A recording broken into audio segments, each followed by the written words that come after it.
বন্ধুরা, আমার বিচার চাই, তোমরা আমার বিচার দেবেই।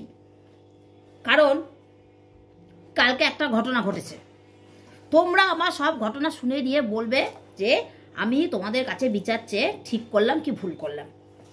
তো ঘটনাটা হয়েছে আমার বরকে নিয়ে। কালকে উনি যখন কাজে বেরোলেন তখন আমাকে কি বললেন, আমি রোজ কাজে যাওয়ার সময় ওকে জিজ্ঞেস করি যে কখন ঢুকবা, কারণ বাড়িতে থাকা না থাকার তো ব্যাপার থাকে, তার জন্য। তো যাই হোক, উনি কি বললেন, আমাকে বললেন এই 7:30 8টার মধ্যে ঢুকে যাব। তো আমি ভাবলাম যে ঠিক আছে, সেইভাবে যদি মানে তোমাদের সবাইকে তোমাদের স্বামীরা যদি বলে যে আজকে আমি একটু তাড়াতাড়ি বাড়ি ফিরবো, তোমরা তাহলে কি করবো, মানে আমরা বউরা কি করব, যে না মনে মনে একটা প্ল্যান করলাম যে ঠিক আছে তাহলে আমার এক জায়গায় যাওয়ার ছিল, একসঙ্গেই যাব, নাহলে আমি একা একা টোটো করে চলে যেতাম। তো উনি বললেন তাড়াতাড়ি চলে আসবেন। তো তার জন্য আমি প্ল্যানটা করলাম যে ঠিক আছে, তা যেখানে যাব তাকে আবার বললাম যে দেখ আমি 7:30 8টার মধ্যে তোর বাড়ি চলে যাব, মানে ও আসবে, সে চা খাবে, চা খেয়ে 8টা কি বড় জোর 8:30, তার বেশি হবে না। তো আমি সেটা বললাম। তো বাবু বাড়ি এলেন 9:30 রাত্রির। এবার তখন আমার মাথাটা গরম হবে কি হবে না বলো। যদি আমাকে আগে বলতো তাহলে আমি সেইভাবে বেরিয়ে যেতাম, আমার মতো আমি চলে যেতাম যে না দেরি হবে, ঠিক আছে আমি চলে যাচ্ছি।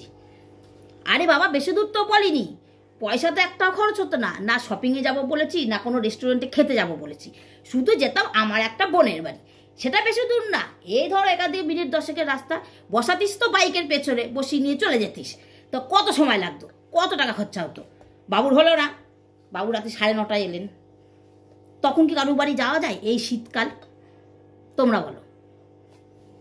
কাজে আমার মাথাটা গরম, 2-4টে কথা শুনিয়ে দিয়েছি, উনারও মাথা এত বড় হয়ে গিয়েছে, উনিও আমাকে শুনিয়ে দিয়েছে। ভুলটা যে নিজে করেছে সেটা শেখা যাবে না, ঠিক আছে। তো আজকে সকালে কাজে চলে গেছে, আমিও তো কাল রাত থেকে আর কথা বলিনি। কেন বলবো? তারপরে আমার আবার কিছু বন্ধু আর বান্ধব আছে, তারা আবার আমার থেকে আমার বরের সাপোর্ট বেশি নেয়, বুঝতেই পারি না তারা আমার বন্ধু না আমার বরের বন্ধু। যাই হোক, তোমরা তো কমেন্টে ঢুকে দেখোই আমার ভিডিওর কমেন্টগুলো কেমন করে দেয়, যে যাই হোক বাঁচা গেল, সে যাকে যার পছন্দ করুক গা। এবার দেখো, ধারে কাছে যেতাম 10 টাকা তেলও পুড়তো না, এইবার আমি তো মানে আরও দূরে যাওয়ার প্ল্যান করব, খসবে পয়সা, দেবে পয়সা, আমার কি, আমার তো কিছু না, আমার মাথা গরম করিস কেন। এবার কি বলবো, আর কি বলবো বলো তোমাদের, মানে আমি আর কিছু ভেবে পাচ্ছি না। আমার আজকে মাথাটা সারাদিন গরম, আর মাথা গরম থাকলেই মানে কি যে করি ঠিক বলতে পারবো না। আমার মাথা গরম হয়ে গেলে আমি খাই বেশি, যেখানে 4টে রুটি খাই সেখানে 8টা রুটি খেয়ে ফেলবো। আর তারপরে হচ্ছে আমার আর একটা স্বভাব আছে, যেটা হচ্ছে এক গাদা কাচবো। দেখো বাইরে এক গাদা মেলা আছে, তোমাদের দেখাবো পরে, দাঁড়াও আগে কথাগুলো বলে নি তোমাদের সঙ্গে, কেন রাগটা আমি করবো না। হ্যাঁ, এইবার এই কথাগুলো যে এখন উনি ভিডিওতে দেখবেন, ভিডিওটা দেখে কি ভাববেন, বাহ আমার ঘরের কথা বউ আমার বাইরে বলে দিয়েছে, তুমি ওরকম কাজ কেন করো। আবার এটাও ভাবতে পারে যে বউয়ের মনে রাগ কমেছে, না তা হয়নি, বরঞ্চ আরও টাকা খসানোর জন্য রেডি থাকুক সে। হ্যাঁ একটুখানি বলেছি, শুধু একটু ধারে একটু নিয়ে যেতে, তাই উনার কত তেল, উনি যাবে না, আসতে পারেন না, বলে কি আমি বসে থাকি সারাদিন, আমি বসে থাকি কি সারাদিন, আমি বসে থাকি না। এই যে এত কেচেছি, এত সব কেচেছি দেখো, উলের সোয়েটারটাও ভিজানো, এই যে কুর্তিটা, এই কুর্তিটা বেশি দিন পরিও নি না।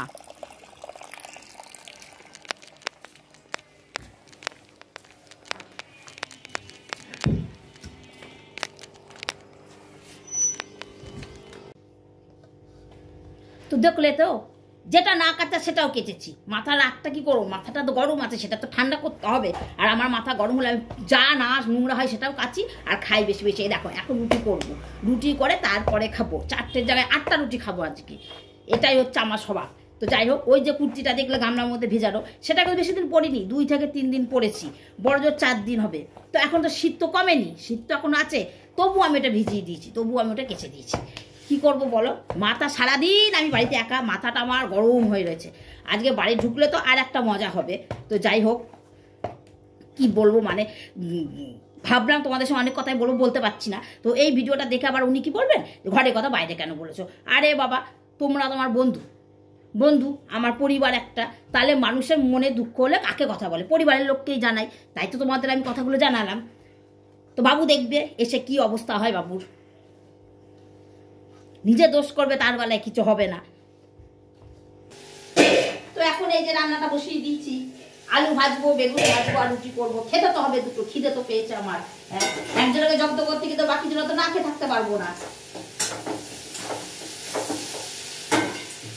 চলো রান্নাটা করে নিই। একা জব্দ করতে গিয়ে তো আমাকে তো খেতে হবে, আমার তো খিদে পেয়েছে, খিদে তো নাড়িটা ছিঁড়ে যাচ্ছে, তো আমাকে তো রান্নাটা করতে হবে, আমাকে খেতে হবে, ছেলেপেলেকে লোকে খেতে দিতে হবে। তো চলো রান্নাটা করে নিই, তারপরে বাবু আসবে তো মুখ হাঁড়ি করে। তো চলো তারপর দেখা যাক আবার কি হয়, তারপর আবার তোমাদেরকে সব বলবো।